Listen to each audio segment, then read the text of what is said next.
प्यारे भक्तों, क्या आपको संतान प्राप्ति में कोई बाधा आ रही है? क्या आप चाहते हैं कि आपका पुत्र एक तेजस्वी और स्वस्थ संतान हो? क्या आपके संतान जन्म के बाद बार बार स्वास्थ्य समस्याएं हो रही हैं? तो आपको शनि महाराज का इस मंत्र का जाप अवश्य करना चाहिए, क्योंकि यह मंत्र बहुत ही शक्तिशाली और अचूक मंत्र है। इस मंत्र के नियमित 108 बार जाप करने मात्र से ही आपका पुत्र तेजस्वी और बुद्धिमान हो जाएगा और गर्भधारण में आ रही बाधाएं समाप्त हो जाएंगी। संतान दीर्घायु और बुद्धिमान बन जाएगा। इसलिए प्यारे भक्तों, आप शनि देव के इस महामंत्र का जाप अवश्य करें। और जब भी आप इस मंत्र का जाप करें तो इस वीडियो को अपने मोबाइल फोन पर या स्पीकर पर चलाकर छोड़ दें, ताकि आप बिना कोई समस्या के इस महामंत्र का जाप कर पाएं।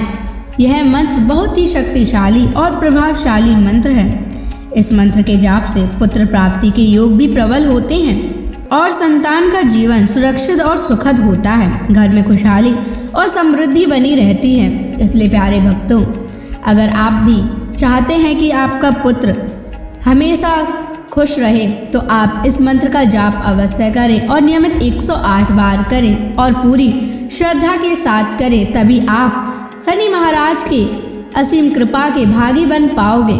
और अगर आप शनि देव का आशीर्वाद प्राप्त करना चाहते हैं तो इस वीडियो को लाइक और चैनल को सब्सक्राइब जरूर कर दीजिए और कमेंट बॉक्स में जय शनि महाराज अवश्य लिख दीजिए। तो चलिए भक्तों, मंत्र का जाप करना प्रारंभ करते हैं।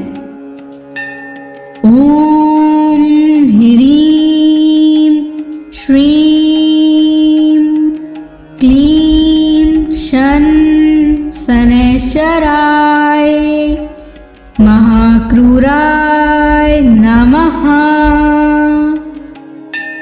ओम ह्रीं श्रीं क्लीं शन शनैश्चराय महाक्रूराय नमः। ओम ह्रीं श्रीं क्लीं शन शनैश्चराय महाक्रूराय नमः। ओम ह्रीं श्रीं क्लीं शन शनैश्चराय महाक्रूराय नमः। ओम ह्रीं श्रीं क्लीं शन शनैश्चराय महाक्रूराय नमः। ओम ह्रीं श्रीं क्लीं शन शनैश्चराय महाक्रूराय नमः। ओम ह्रीं श्रीं क्लीं शन शनैश्चराय महाक्रूराय नमः। ओम ह्रीं श्रीं क्लीं शन शनैश्चराय महाक्रूराय नमः। ओम ह्रीं श्रीं क्लीं शन शनैश्चराय महाक्रूराय नमः। ओम ह्रीं श्रीं क्लीं शन शनैश्चराय महाक्रूराय नमः। ओम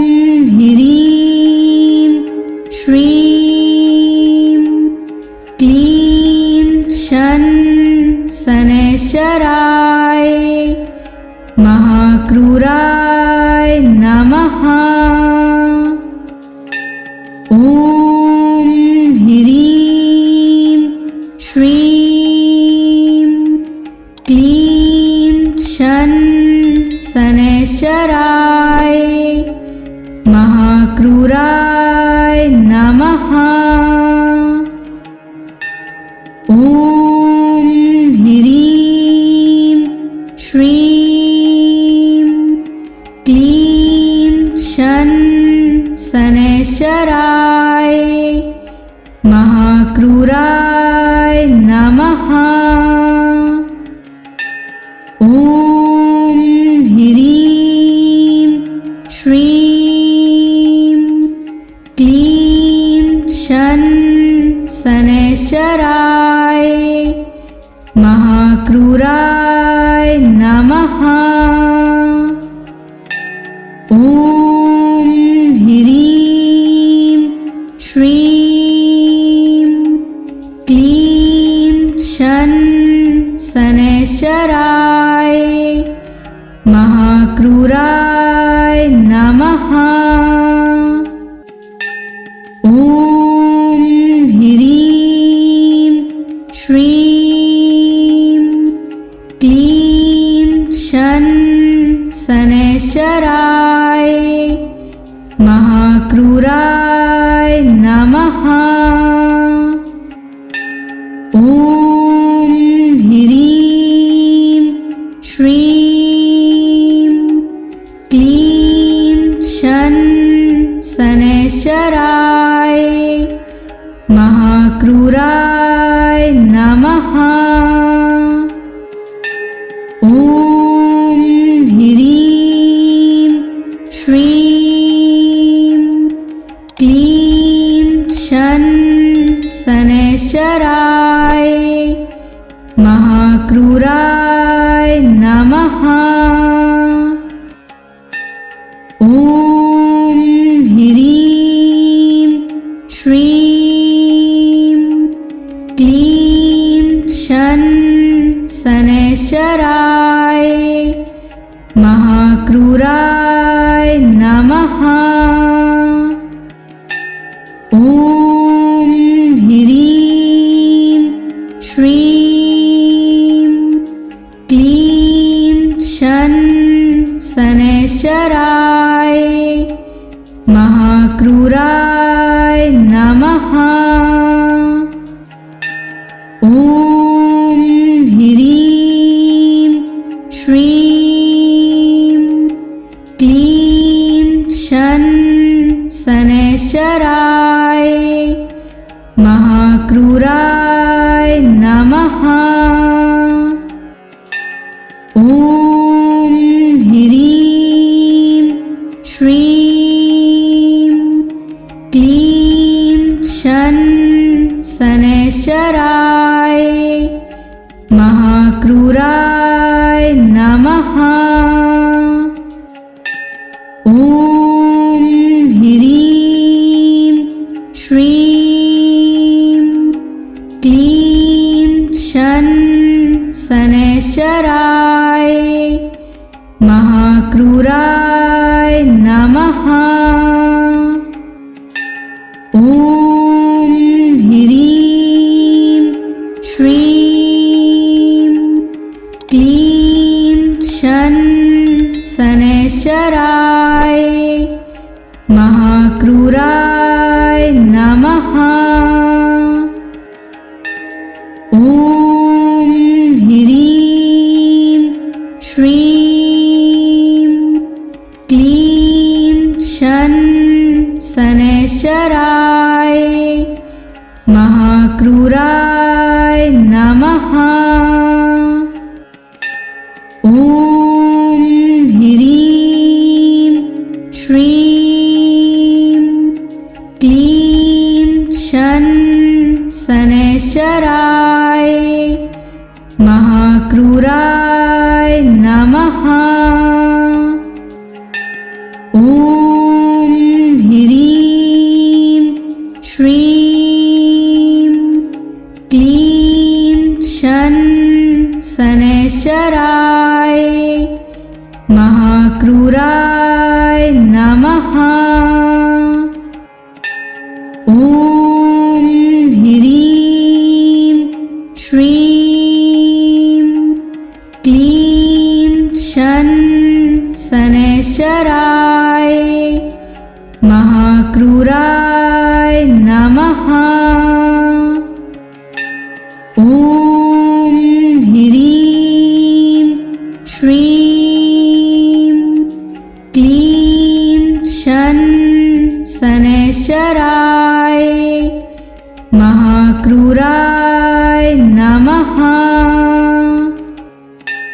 ॐ ह्रीं श्रीं क्लीं शन शनैश्चराय महाक्रूराय नमः। ॐ ह्रीं श्रीं क्लीं शन शनैश्चराय महाक्रूराय नमः। ॐ ह्रीं श्रीं क्लीं शन शनैश्चराय महाक्रूराय नमः। ॐ ह्रीं श्रीं क्लीं शन शनैश्चराय महाक्रूराय नमः। ॐ ह्रीं श्रीं क्लीं शन शनैश्चराय महाक्रूराय नमः। ॐ ह्रीं श्रीं क्लीं शन शनैश्चराय महाक्रूराय नमः। ॐ ह्रीं श्रीं क्लीं शन शनैश्चराय महाक्रूराय नमः। ॐ ह्रीं श्रीं क्लीं शन शनैश्चराय महाक्रूराय नमः। ॐ ह्रीं श्रीं क्लीं शन शनैश्चराय महाक्रूराय नमः। ॐ ह्रीं श्रीं क्लीं शन शनैश्चराय महाक्रूराय नमः। ॐ ह्रीं श्रीं क्लीं शन शनैश्चराय महाक्रूराय नमः। ॐ ह्रीं श्रीं क्लीं शन शनैश्चराय महाक्रूराय नमः। ॐ ह्रीं श्रीं क्लीं शन शनैश्चराय महाक्रूराय नमः। ॐ ह्रीं श्रीं क्लीं शन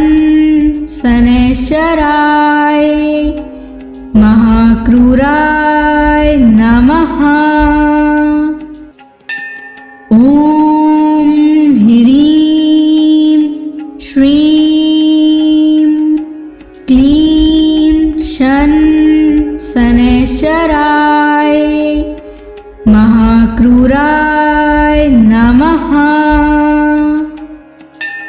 ॐ ह्रीं श्रीं क्लीं शन शनैश्चराय महाक्रूराय नमः।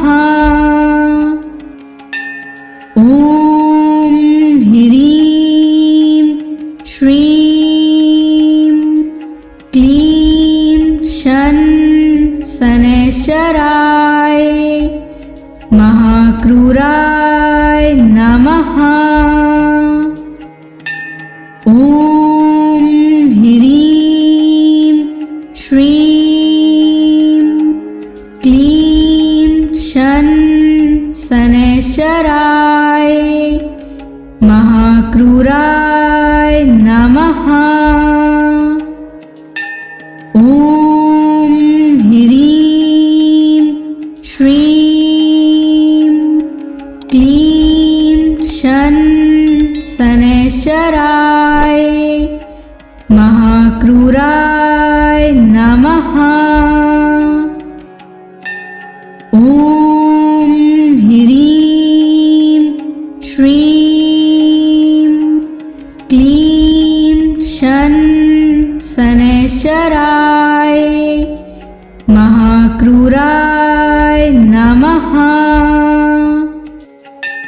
ॐ ह्रीं श्रीं क्लीं शन शनैश्चराय महाक्रूराय नमः। ॐ ह्रीं श्रीं क्लीं शन शनैश्चराय महाक्रूराय नमः। ॐ ह्रीं श्रीं क्लीं शन शनैश्चराय महाक्रूराय नमः। ॐ ह्रीं श्रीं क्लीं शन शनैश्चराय महाक्रूराय नमः। ॐ ह्रीं श्रीं क्लीं शन शनैश्चराय महाक्रूराय नमः। ॐ ह्रीं श्रीं क्लीं शन शनैश्चराय महाक्रूराय नमः। ॐ ह्रीं श्रीं क्लीं शन शनैश्चराय महाक्रूराय नमः। ॐ ह्रीं श्रीं क्लीं शन शनैश्चराय महाक्रूराय नमः। ॐ ह्रीं श्रीं क्लीं शन शनैश्चराय महाक्रूराय नमः। ॐ ह्रीं श्रीं क्लीं शन शनैश्चराय महाक्रूराय नमः। ॐ ह्रीं श्रीं क्लीं शन शनैश्चराय महाक्रूराय नमः। ॐ ह्रीं श्रीं क्लीं शन शनैश्चराय महाक्रूराय नमः। ॐ ह्रीं श्रीं क्लीं शन शनैश्चराय महाक्रूराय नमः। ॐ ह्रीं श्रीं क्लीं शन शनैश्चराय महाक्रूराय नमः। ॐ ह्रीं श्रीं क्लीं शन शनैश्चराय महाक्रूराय नमः। ॐ ह्रीं श्रीं क्लीं शन शनैश्चराय महाक्रूराय नमः। ॐ ह्रीं श्रीं क्लीं शन शनैश्चराय महाक्रूराय नमः। ॐ ह्रीं श्रीं क्लीं शन शनैश्चराय महाक्रूराय नमः। ॐ ह्रीं श्रीं क्लीं शन शनैश्चराय महाक्रूराय नमः। ॐ ह्रीं श्रीं क्लीं शन शनैश्चराय महाक्रूराय नमः। ॐ ह्रीं श्रीं क्लीं शन शनैश्चराय महाक्रूराय नमः। ॐ ह्रीं श्रीं क्लीं शन शनैश्चराय महाक्रूराय नमः। ॐ ह्रीं श्रीं क्लीं शन शनैश्चराय महाक्रूराय नमः। ॐ ह्रीं श्रीं क्लीं शन शनैश्चराय महाक्रूराय नमः। ॐ ह्रीं श्रीं क्लीं शन शनैश्चराय महाक्रूराय नमः। ॐ ह्रीं श्रीं क्लीं शन शनैश्चराय महाक्रूराय नमः। ॐ ह्रीं श्रीं क्लीं शन शनैश्चराय महाक्रूराय नमः। ॐ ह्रीं श्रीं क्लीं शन शनैश्चराय महाक्रूराय नमः। ॐ ह्रीं श्रीं क्लीं शन शनैश्चराय महाक्रूराय नमः।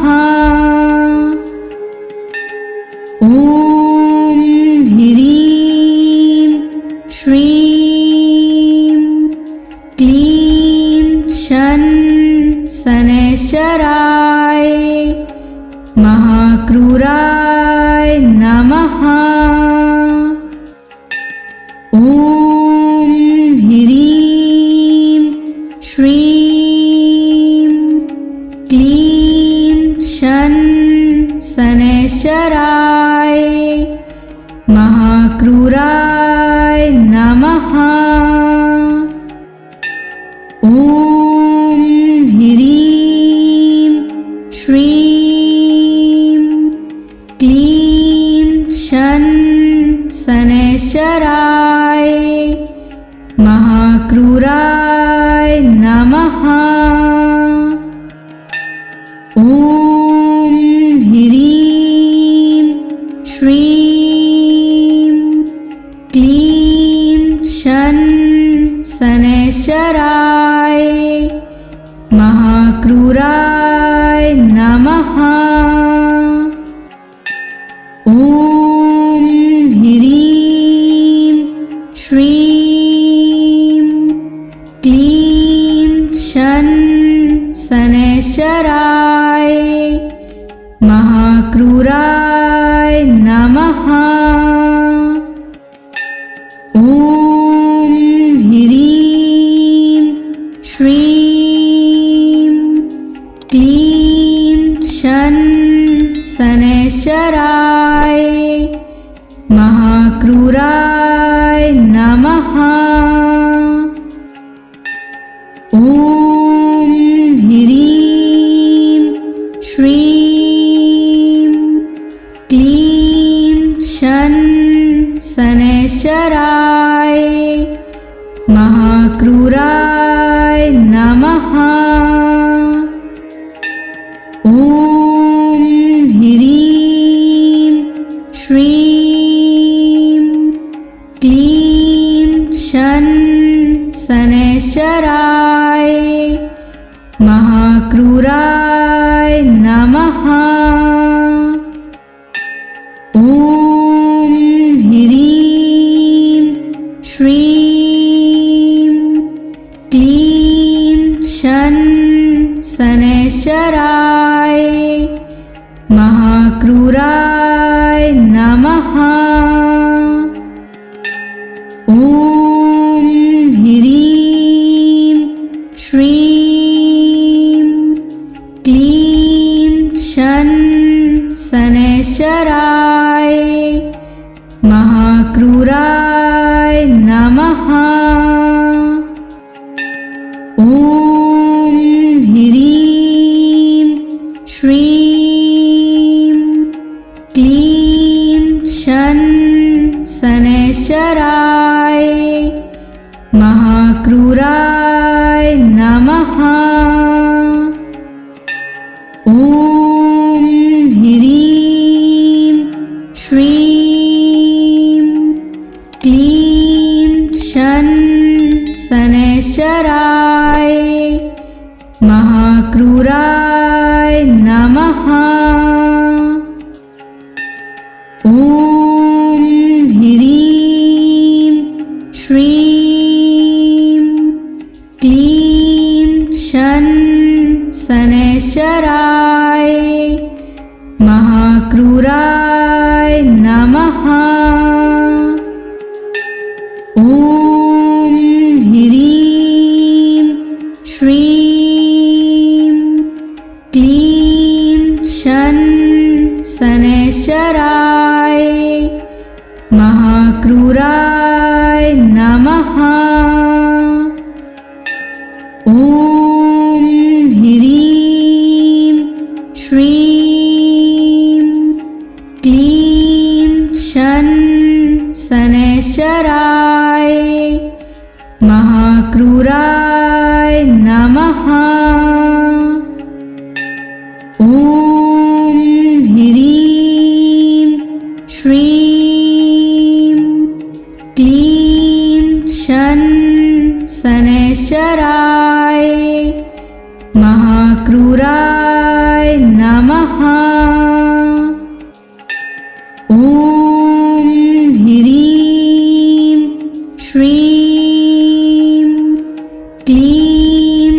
शन शनैश्चराय महाक्रूराय नमः।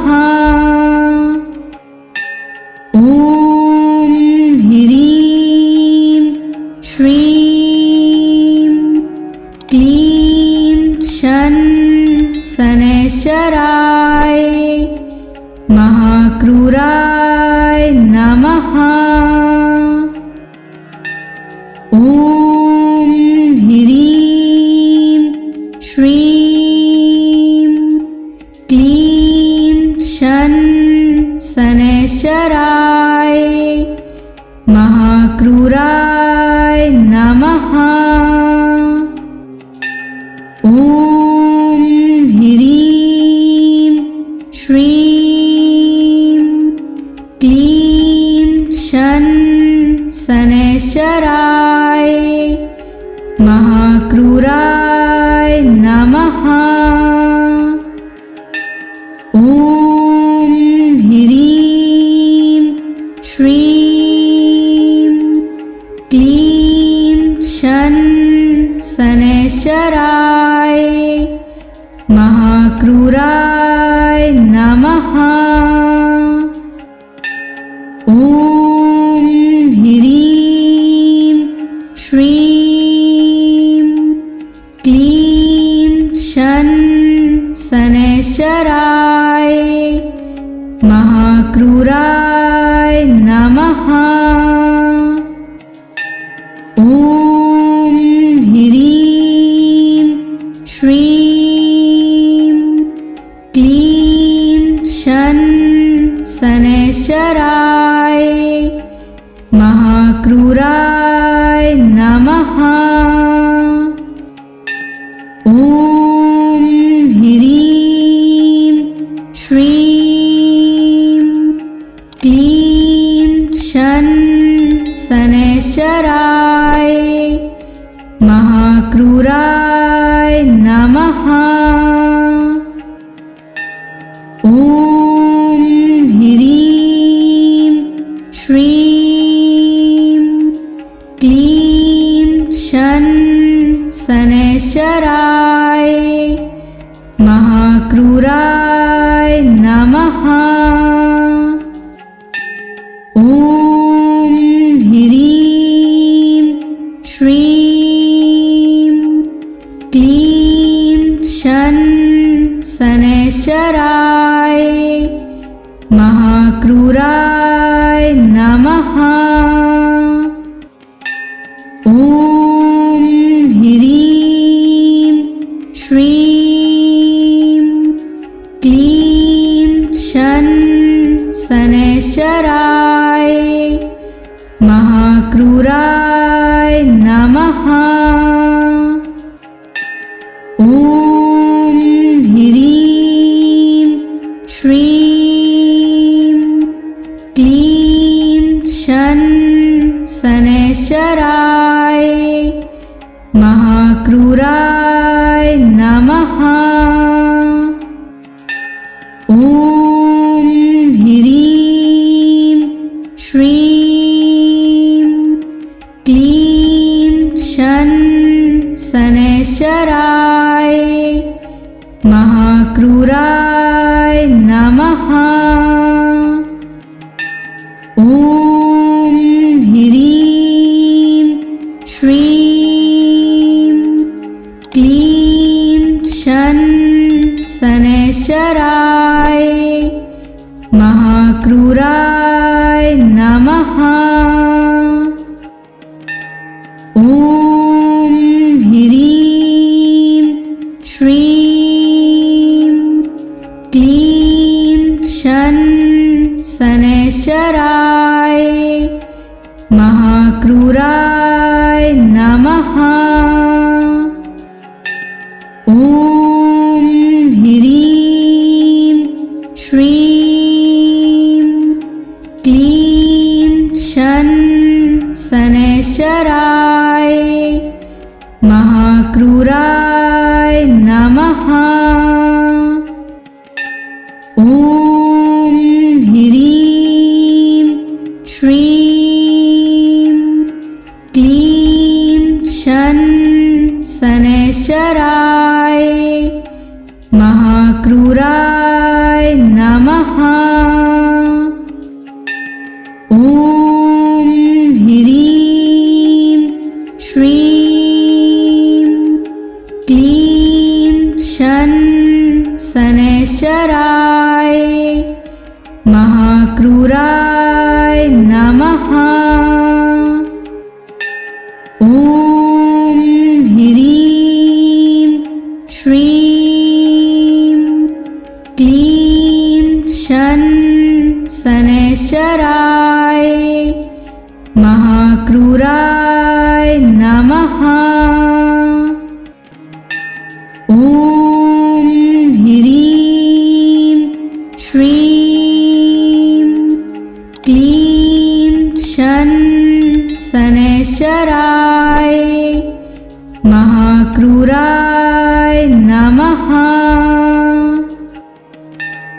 ॐ ह्रीं श्रीं क्लीं शन शनैश्चराय महाक्रूराय नमः। ॐ ह्रीं श्रीं क्लीं शन शनैश्चराय महाक्रूराय नमः। ॐ ह्रीं श्रीं क्लीं शन शनैश्चराय महाक्रूराय नमः। ॐ ह्रीं श्रीं क्लीं शन शनैश्चराय महाक्रूराय नमः। ॐ ह्रीं श्रीं क्लीं शन शनैश्चराय महाक्रूराय नमः। ॐ ह्रीं श्रीं क्लीं शन शनैश्चराय महाक्रूराय नमः।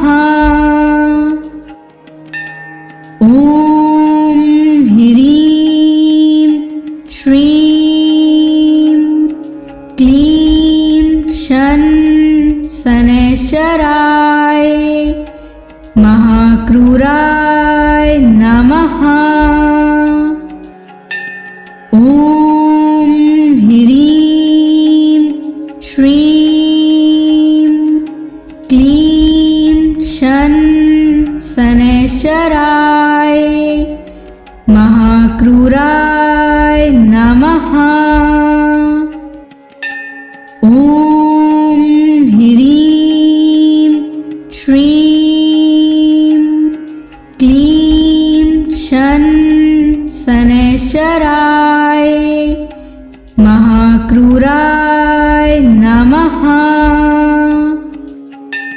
ॐ ह्रीं श्रीं क्लीं शन शनैश्चराय महाक्रूराय नमः। ॐ ह्रीं श्रीं क्लीं शन शनैश्चराय महाक्रूराय नमः। ॐ ह्रीं श्रीं क्लीं शन शनैश्चराय महाक्रूराय नमः। ॐ ह्रीं श्रीं क्लीं शन शनैश्चराय महाक्रूराय नमः। ॐ ह्रीं श्रीं क्लीं शन शनैश्चराय महाक्रूराय नमः।